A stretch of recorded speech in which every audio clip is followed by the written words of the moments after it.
Hi, everybody, and welcome to another episode of elPablo FC. Welcome back to another week preview of games that are going on across maybe two leagues as we're following for now. I mean, some guys really liked what we did, and so obviously we had to come back again. And then we have preview for game week 5 with spicy clashes and interesting games to review. 10 games in the Premier League this weekend. And then the games are going to start tomorrow. So welcome back. Match week 5 of the Premier League is upon us. I mean, if you thought that the season was already, delivering drama, you haven't seen anything yet. I mean, this is a week where, pretenders are exposed and the narratives are set. And then also the table begins to take its shape. 5 games in, you already know where you are, and then you start to build momentum from there. I mean, there are 10 games on the slate. Each one is packed with its own unique storyline. I mean, its own high stakes drama. But let's be honest, the entire week is overshadowed by a few colossal clashes. And we are talking about Merseyside Derby here. I mean, with the perfect record in line. And we're also talking about the tactical war at Old Trafford, where a manager's job might also be on the line. And we're also talking about the battle at the Emirates that feels like a match week 5 fixture. I mean, more like the early eliminator of the right chase down the lead, chase down. Right to chase down the leaders. So let's grab your favorite drink and sit back and let's get ready. I mean, we're about to drop. We're about to actually drop a deep dive into every single game this weekend, and this is your definitive preview of the Premier League match week 5. So let's start with the big picture. I mean, let's lay a few groundwork and, like what we say, pour water on the ground to make it soft, because there has been 4 weeks of action, obviously, and the table, as they say, never lies. But it's not always, telling the full story. Basically, at the top, there's only one team with a perfect record: Liverpool. They've won all 4 of their games. A flawless start under manager Arne Slot. Has had one season winning the Premier League, and then now he's doing well. And they sit at top of the table with a 12-point lead. To 12 points rather. Behind them, it's a tight pack of challengers. Basically, there's Arsenal, Tottenham, and surprisingly, Bournemouth. They're all tied on 9 points, and the race to the summit is on, and it's already hot. Let's look at the other end of the table. It's a different kind of pressure. Aston Villa and Wolverhampton are winless, and they're stuck in the basement of the Premier of the league, and they are also not alone. There's West Ham, there's Burnley, precariously in relegation zone, and for their managers, every game is now a referendum on their job. There's Graham Potter, whose West Ham actually has conceded more goals than anyone else in the league, and it's an issue that simply cannot be ignored. With fascinating, what is actually fascinating about this is that there's a hidden layer of data that tells us a deeper story. I mean, let's take Everton for example. They've only conceded 3 goals so far, which sounds great, but a closer look at the data shows that they faced 53 shots, and their expected goals conceded is nearly double the actual number. So what does it tell us about their defense? It hasn't been disciplined. It has actually been lucky, and that luck is about to be put to the ultimate test against Liverpool. This weekend, the matchups aren't just about the points on the board, but they're also about the verdict on the tactical philosophies and whether teams can actually sustain their current path. Now let's get into the main events. Basically, the weekend kicks off with a bang. A derby so massive that its own zip code, that it has its own zip code. It's the Liverpool versus Everton.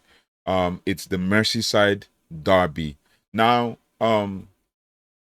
it's taking place at Anfield with the Premier League's with the Premier League's remaining perfect record on the line. Now, Liverpool has been absolutely ruthless, winning all their games in the league and Champions League and the Champions League opener under Arne Slot. They've also developed a reputation for scoring crucial, heart-stopping late goals. The fans are already calling it the slot time. Obviously, you cannot take it away from the original stoppage time, um, uh, the original stoppage time person in star Alex Ferguson. But they're going to say it's a slot time, so it is what it is. It is a nod to the late game heroics we've already seen. Obviously, there's always the late game guy, the master of the late games in Sir Alex Ferguson. But we're here in slot time, so Liverpool can make of it what they want. But Everton, meanwhile, comes into this derby with in what has been described as a decent form, right? With 2 wins and a draw. But we just talked about numbers, didn't we? I mean, the defense is another issue for Everton, which has only conceded 3 goals. Is a statistic. I'm trying to get my words out now. It is a statistical anomaly waiting to be corrected. Their high number of shots faced and high expected goals conceded suggest that their defensive record is a house of cards and it could fall apart. You never can tell. So they've been riding their luck, and in the derby, that luck will likely run out. Now, Liverpool's attack, which leads the league in shots on target, is relentless. They're creating big chances. They have the firepower to finish them. Historically, this fixture is all Liverpool. The Reds have dominated with 100 wins to Everton 68, and Everton are also one of the last 20, only won one of the last 20 encounters in all competition. The history also combined with the current form and the underlying stats points to a clear winner. And my projection is I really want Everton to give Liverpool a hard one. My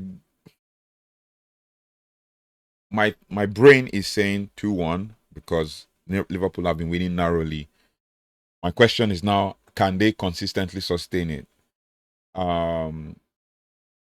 Maybe coming in slot time, yeah, let's call it that. But my gut is telling me it's a 1-1 draw with Grealish having a role to play in this one. So let's see how that goes. So what do you guys think? Put in the comment section. Let's have a conversation.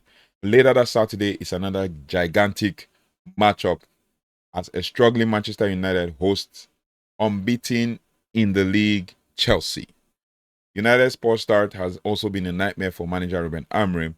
A heavy 3-0 defeat at the Manchester Derby has left his position looking extremely precarious. Chelsea, on the other hand, have looked electric in the Premier League, basically. Under Enzo Maresca, though a recent midweek Champions League loss might have knocked their confidence just a bit, this is a strange one historically.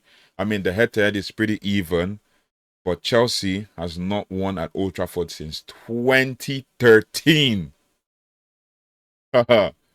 It's a statistic that simply cannot be ignored. United, despite all their struggles, can lean on their home field advantage and the psychological boost of knowing Chelsea hasn't cracked them on their own turf in over a decade. It will be very interesting to see how this game pans out.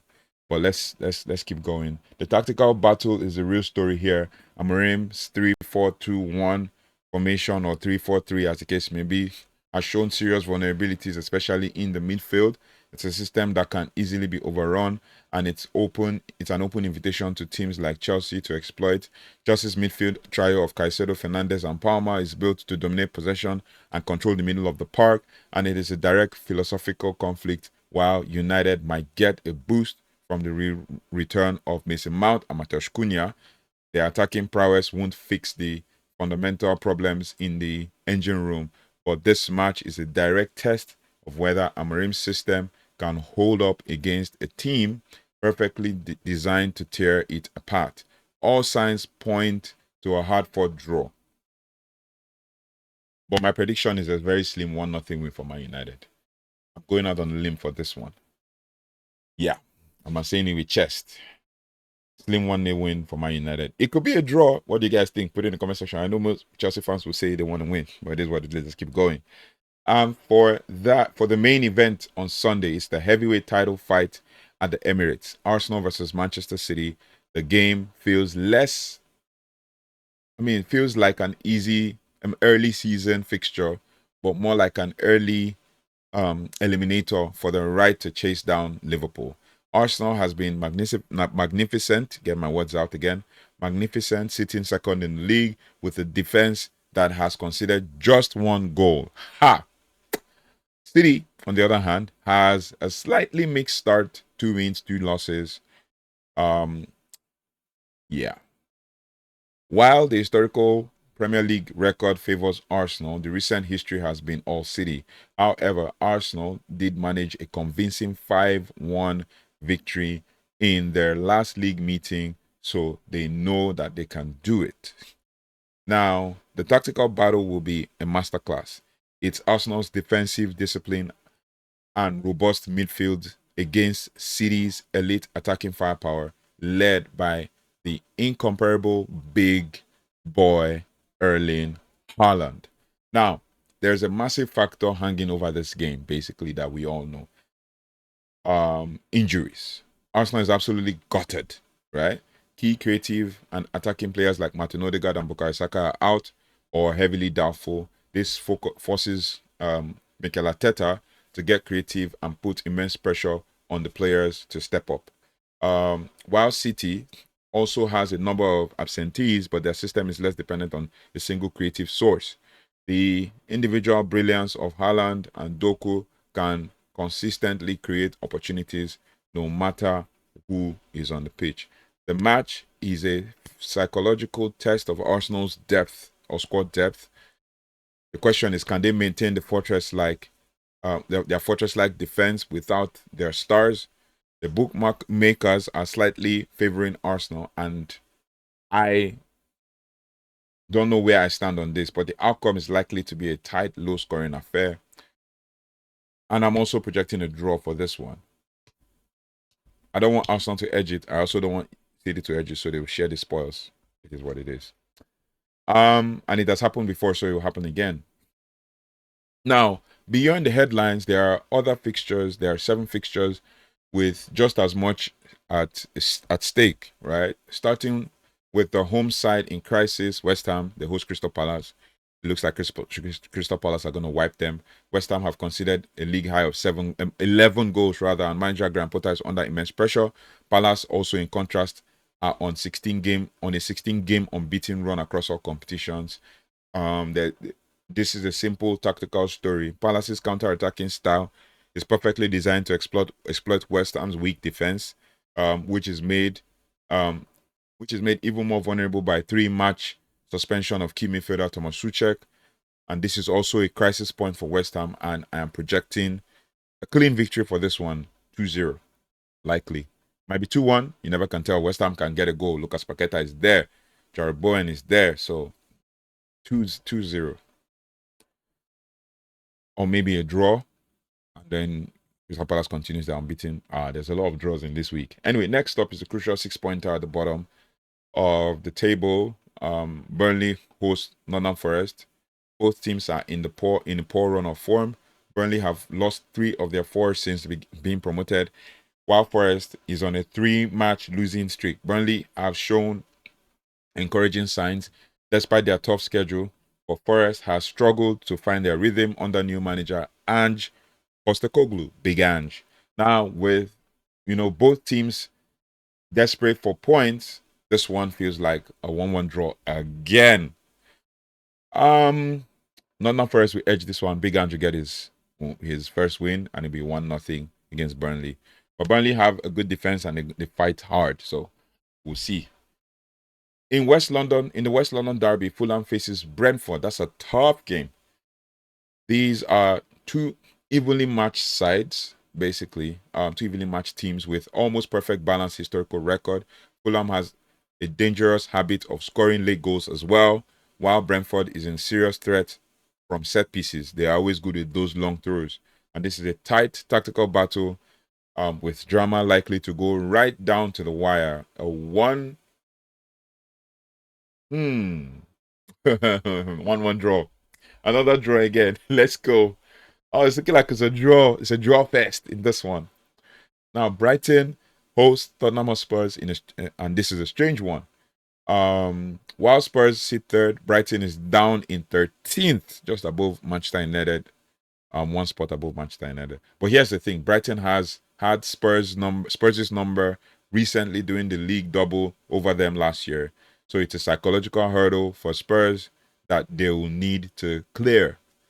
Tottenham's new strong form under Thomas Frank should also see them through, and I'm predicting high scoring.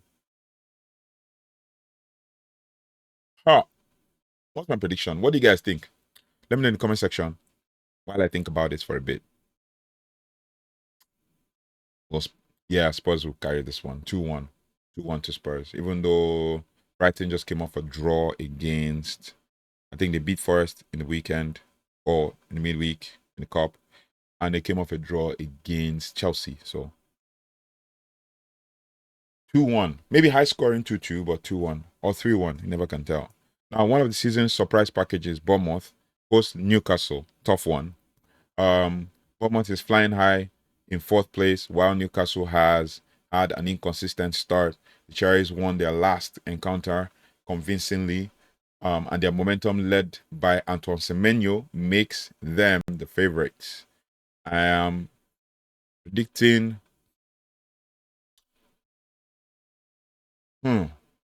Botamade is good, can score.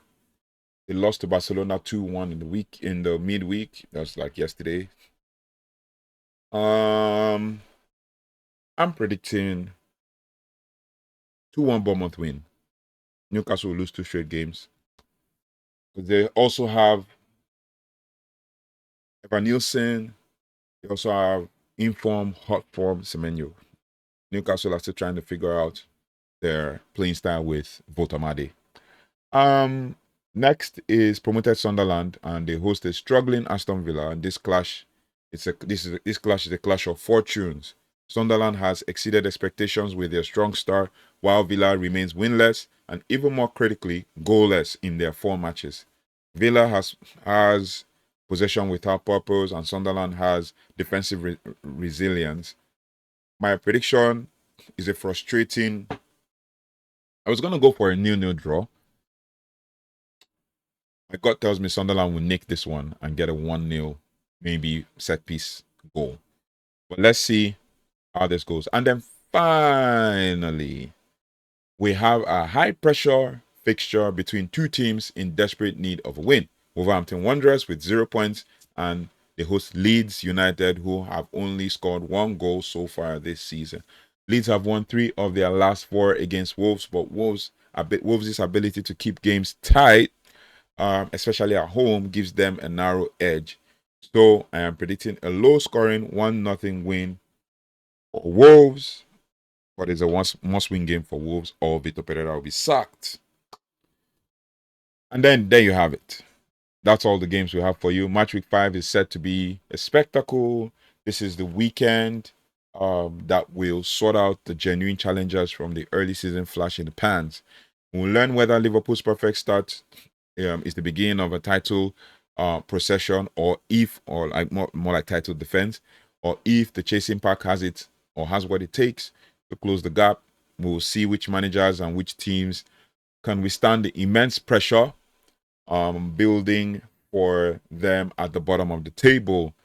Now, the tactical battles, the historical narratives, and the shared desperation for points will all converge this weekend to give us a look at the Premier League season to come. I can't wait to watch it all unfold. I can't wait to review these matches at the end of these games. We'll be here after the games to give you a breakdown of every single game, every single goal, and every single upset, and every single moment of drama. Until then, enjoy the beautiful game of the Premier League, and I'll see you on the next one. If you're interested in the Spanish League as well, I'll give you a breakdown in the next video. Thank you so much for watching. Thanks so much for liking.